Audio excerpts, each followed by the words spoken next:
Mailbag. We had one question pour in. If you notice at the end of every video, I have my contact information to how to contact me if you have questions. Well, this question didn't come that way. It actually came in a comment thread. Somebody shared something I had shared, but that's hard to conceptualize, so that's why we call the program Mailbag. But I had talked about one of the points of King James onlyism and some of the criticisms people have made of modern translations. But someone had asked a question in the comments, why did the NIV and other modern translations translate John 3:16 so differently? So that's what we're going to look at in this lesson, and we're going to see that it's not some Antichrist propaganda or anything like that. It's just a matter of Greek grammar. And I realize that's not as exciting as that the NIV was scratched into existence with the cloven hoof of Satan and all these things that's sensational on the web. A lot of Christians got saved and they don't feel comfortable reading Stephen King anymore, so they try to get it through Christian fiction online on what one scholar called Christian Middle Earth, the internet. But anyway, we're going to break John 3:16 down, and we're going to see why modern translations translate it differently than the King James. So first of all, you could probably quote it, but let's just look at it from the King James. For God so loved the world that he gave his only begotten Son, that whoever believeth on him should not perish but have everlasting life. Now, NIV translates that, for God so loved the world, he gave his one and only Son, that whoever believes in him shall not perish but have eternal life. So the difference lies in only begotten versus one and only. And the question was, why did the NIV translate that one and only rather than only begotten? Well, the issue comes down to whenever the King James translated its translation of the New Testament, the word only begotten is from monogenes. And they thought it was from mono, which means only or alone, and genomai, which means to beget. So his only one that's begotten. However, in the last 100 years or so, we have uncovered tons of literature from that day. See, even in King James' day, they didn't understand Koine Greek. Koine Greek is the language, or is the dialect that the New Testament was translated in. They understood more classical Greek, and they didn't understand why a lot of these things. And King James translators would not be King James onlyists. They would just love to have some of this information available to them. They even said in the preface of the King James, there's a lot of things we didn't understand, and hopefully more will come to light. Well, fortunately, more has, but the people not in the spirit of the King James translation itself fight these changes for whatever reason. But anyway, we found a whole bunch of manuscripts that shed light, and they realized that monogenes wasn't from genomai, but it was actually from genes, which means one of a kind, unique. It's actually, if you remember in biology, they classified animals: kingdom, phylum, class, order, family, genus, and species. They've added another one since then, since I've been in school, and dinosaurs roam the earth and stuff. But they've added one. I forget what it is now. But one of the classifications of animals is genus. So it's only of his kind, and that's why the NIV translates one and only Son. To say that Jesus was begotten undermines his eternal existence as deity. And I realized, before all this other information came to light, we did what we could. We thought, well, maybe that talks of his incarnation or whatever. But fortunately, now that we understand it, the gymnastics are no longer necessary. And it leads to the question, what if the NIV did something that undermined the deity of Christ? Oh my goodness.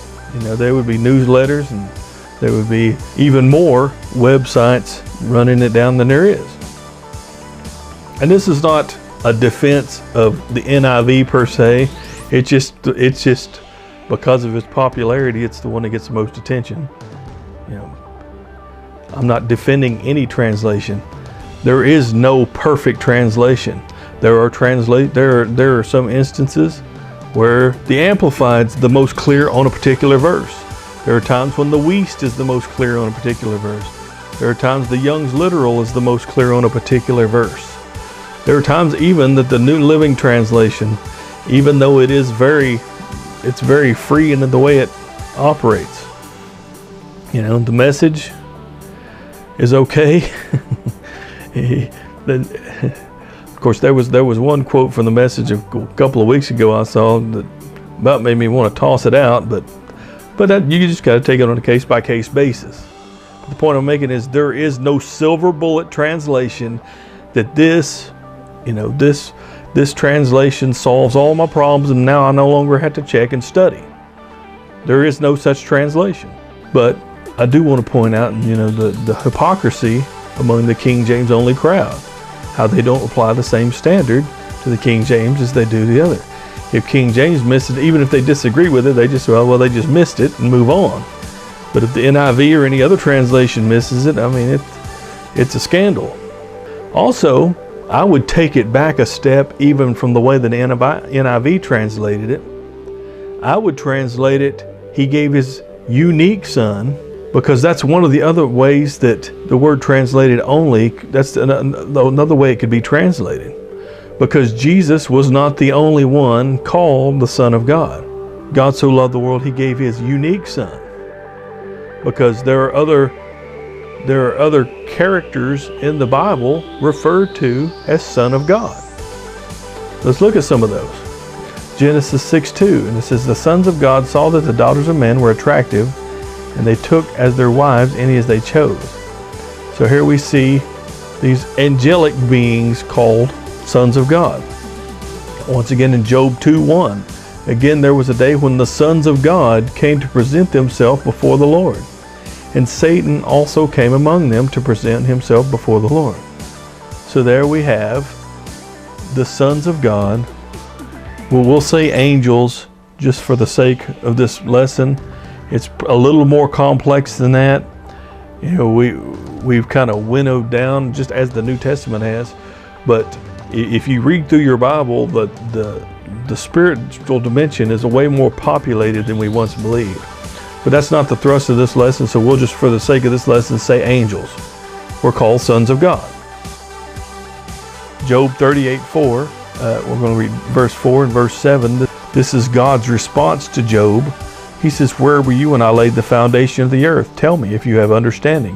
When the morning stars sang together, and all the sons of God shouted for joy. So here we have other scriptural beings called the sons of God. Also, we need to look at the way the other New Testament passages use the same word. Hebrews 11:17 says, by faith Abraham, when he was tried, offered up Isaac, that he had received the promise, and he offered up his only begotten son. Now I got a question for you. Was Isaac Abraham's only son? No, he was not. He also had Ishmael. But Isaac was his unique son in the sense that he was the son of promise. He was the one, he was unique in the sense that he was the supernaturally born child of promise. So it wasn't his only son, but it was his unique son. And that's why I like to translate monogenes that way.